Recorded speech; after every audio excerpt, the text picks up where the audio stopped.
Bear with me. Yep. Here we go. This is Sirach 36 and 24. It said, He that getteth a wife beginneth a possession, a help like unto himself, a pillar of rest. Okay? The woman is your possession. All right? And then like the scriptures tell you, keep watch, right? Sirach 42 and 11, it say keep watch, right? Keep a sure watch over a shameless daughter, lest she make thee a laughing stock to thy enemies, and a byword in the city, and a reproach among the people, and make thee ashamed before the multitude. Okay, so you got to keep watch of a shameless daughter, man. And compare the woman to the woman is like a daughter, man. All right, you raise her, you mold her, okay? Because what the scriptures say, the woman was not made for the man. All right. I mean, the man was not made for the woman, like the scriptures say, right?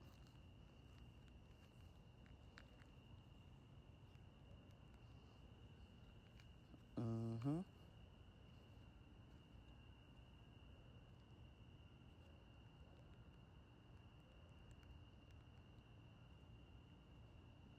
Give me one moment.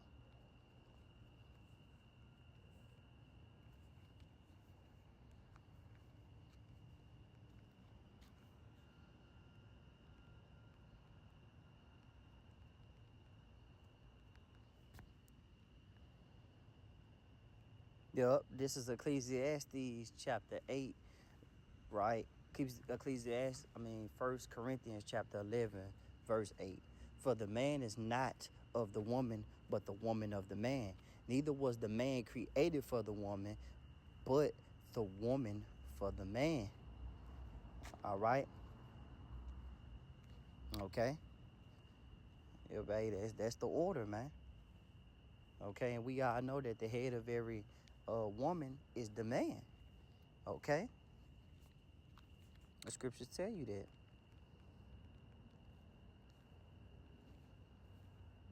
All right. This is First Corinthians chapter 11, verse 3.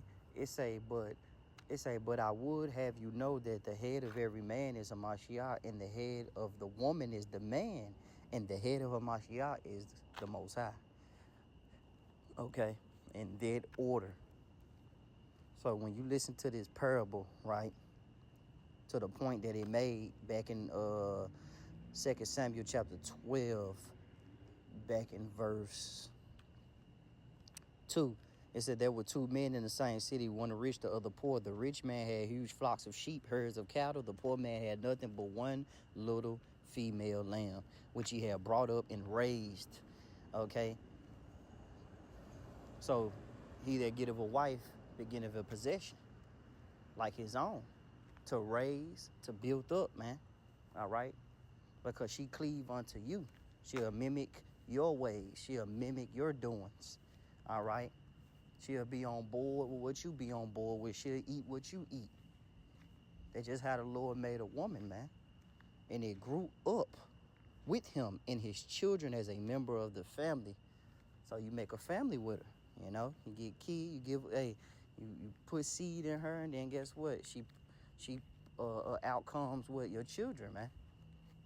Okay? Now you begin a family.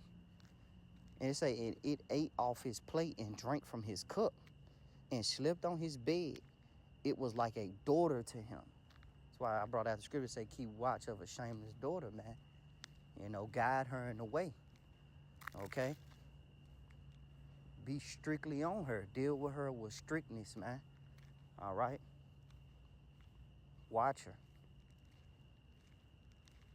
Teach her to be upright, man. And it says, it was like a daughter to him. One day a traveler dropped in on a rich man. He was too stingy to take an animal from his own herds or flocks to make a meal for his visitor. So he took the poor man's lamb and prepared a meal to set it right before his guest took his woman. Man, David exploded in anger. As surely as the Most High lives, he said to Nathan, the man who did this ought to be lynched. He must repay for the lamb 4 times over for his crimes and his stinginess. You're the man, said Nathan. So after David spoke his piece, and spoke about how he feel and gave his opinion, then here come the facts. Because the whole parable was about him. Listen to this, man. This was cold, man. It made my spirit shook because, man, hey, this is bad, man. All right, this is fucked up. That's what it is, man. Excuse my language. On David's part, man. It says, you're the man, said Nathan. And here's what the Most High, the power of Israel, has to say to you. I made you king over Israel. I freed you from the fist of Saul. I gave you your master's daughter and other wives. See, let you know men can have other women, man. It say and other wives, single women. You see, the Lord gave him single women, chaste virgins at that. Virgins, single women, the best of the best, man. That's the reward from the Lord, man. And it said other wives to have and to hold. I gave you both Israel and Judah, the women of Israel and Judah, right? And also just Israel and Judah under his rulership, man. David had a variety of women, man. That's Jake, man, being fruitful and multiply. And if that hadn't been enough, I have gladly thrown in much more. So why have you treated the word of the Most High with embarrassing contempt, doing this great evil? You murdered Uriah the Hittite, then took his wife as your wife. Worse, you killed him with an Amorite sword. You got him set up, man, in the war, the Amorite battle. And hey, they killed him, but you knew that. That's why the blood was on David's hands, because he knew that. He set it up. And now because you treated the Most High with such contempt and took Uriah the Hittite wife as your wife, killing and murder, right? Killing and murder will continually plague your family. This is the Most High speaking. Remember, I make trouble for you out of your own family. I take your wives from you, from right out in front of you, and I will give them to some neighbor, and he'll go to bed with them openly. Whoo! So David got his women snatched from him, and they was given, right, to pretty much, man, someone else. Because he did it to another man. So the Lord took all that he had and crumbled it down, man, for that fucking act that David have committed, man. All right? The Lord bringing David down to his knees. All right? And that's a righteous judgment. And you can read about that account of what happened to David, man. You can read it in Kings, man. All right? Even David went to war with his sons. Even his sons flirting with his wives. Hey, man, the Lord wasn't playing. The Lord said you will have war in your own house, man. Just for his act. Just for committing adultery. It's I would take your wives from right out in front of you. I will give them to some neighbor and he'll go to bed with them openly. You did your deed in secret, trying to hide it. We'll say, not knowing that the eyes of the Lord are 10,000 times brighter than the sun, beholding the ways of men. I'm doing mine with the whole country, watching. So the Lord said, I'm going to put you on display. It say, then David confessed to Nathan, I sinned against the Lord. I sinned against Yahweh Shemawashai. Nathan pronounced, yes, but that's not the last word. The Most High forgives your sin. You won't die for it, but because of your blasphemous behavior, the son born to you will die. After Nathan went home, the Most High afflicted the child that Uriah's wife bore to David, and he came down sick. David prayed desperately to the Most High for the little boy. He fasted and wouldn't go out and slept on the floor. The elders in his family came in and tried to get him off the floor, but he wouldn't budge, nor could they get him to eat anything. And on the seventh day, the child died. David's servants were afraid to tell him. They said, what do we do now? While the child was living, he wouldn't listen to a word we said. Now, with the child dead, if we speak to him, there is no telling what he'll do. And David noticed that the servants was whispering behind his back and realized that the boy must have died.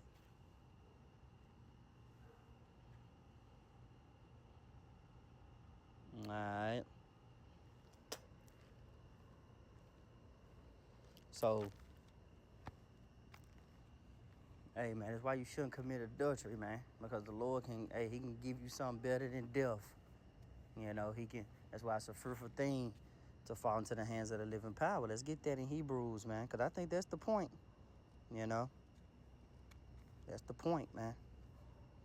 And this might be a 3-part video because my video kept going in and out.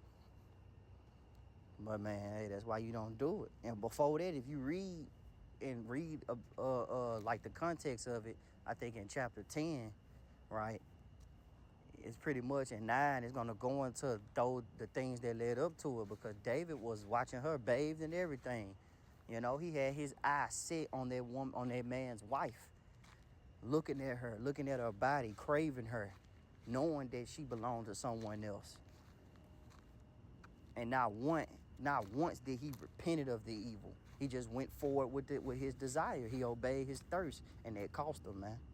So Hebrews 10:31, it is a fearful thing to fall into the hands of the living power, man.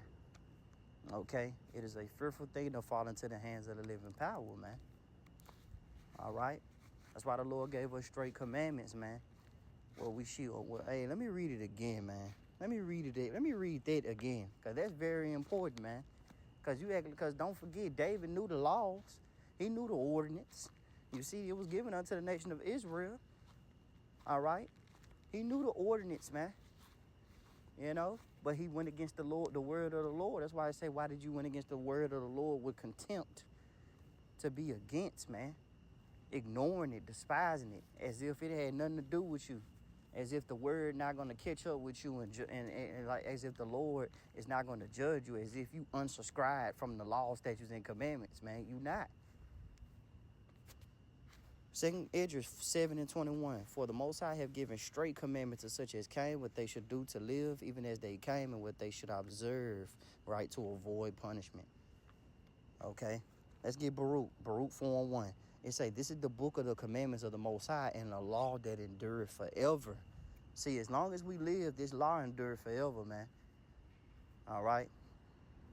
Because you shouldn't be sleeping with no man's wife, man. Okay? The Lord will judge you for that. You shouldn't desire her, look at her, spend money with her, go out with her, drink wine with her, talk with her. Man, play tag with her ass, man. You shouldn't be doing nothing, man. You know? Run away from her. Get away from her. Get the hell far away from her, man. Before something happened to you, bro. You know? There's a lot of single women out here. Use wisdom, man. Control yourself, man. Baruch 4:1. This is the book of the commandments of the Most High, and the law that endure forever. All day they keep it shall come to life, but such as leave it shall die. Turn thee, O Jacob, take hold of it, walk in the presence of the light thereof, that thou mayest be illuminated. Simple, man. All right? Enlightened, man. Guided. Because it say, those that fear the Lord shall escape from the wicked woman, from the crutches of that wicked woman. And also, those that fear the Lord, right, will escape, right, from those evil thoughts and demons that come in your mind to desire that wicked woman.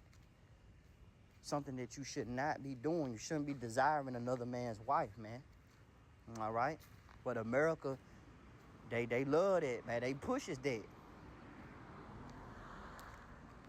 But guess what? If you are an Israelite, if you're a nigga that tend on Native American and Indian, man, hey, don't do it. The Lord's going to judge you, man. Because as long as you live, as long as you got breath of life in your body, right, this law will not unsubscribe from you, man. This is an ongoing perpetual subscription. All right? This is an eternal subscription, man, that you cannot escape from, man. Baruch 4:1 again, and I'm going to close it out. This is the book of the commandments of the Most High, and the law that endure forever. All that they keep it shall come to life, but such as leave it shall die. Simple. You're going to die, man. All right? If you don't follow the law, statutes, and commandments.